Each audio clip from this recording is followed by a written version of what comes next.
Magtymul Pragynyň edebi mirasyna giňden wagz etmek maksady bilen Türkmenistany hemem dünýä ýurtlaryna halkara meden çäreleri edigderli geçirilýär.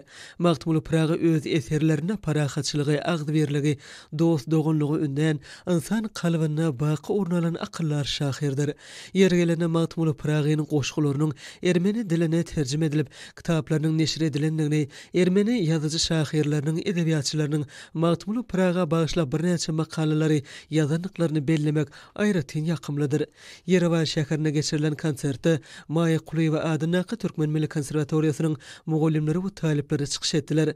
Konsertiň dowamyna dost dogunlygy, parahatçylygy, agdybirligi wasp edýän aýdym sadlar belentden ýanglandy. Şeýle-de bu konsertde Magtymul Pragynyň goşgularyny döredilen aýdymlar, Ermenistanyň şahyrlarynyň we kompozitorlarynyň döredilen aýdymlary, Türkmen milli aýdym sadlary, operalardan hemem kino filmlerden aýdymlar ýerine ýetirildi.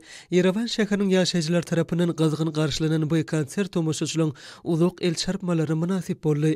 Yerevan şäherine geçirilen bu konsert Türkmenistan bilen Ermenistan Respublikasynyň arasynda däwe urulan dostlukly gatnaşyklaryň edigderli kemleşdirilýändigini aýdyň beýan etmek bilen sunugat ustadlarynyň arasynda özara tejribeler alşmaklaryny, aýdymsal sunugatynyň ösüşlerini birek-birek ýakynan tanışdyrmakda möhüm ähmiýetli halkara çäresine uruly.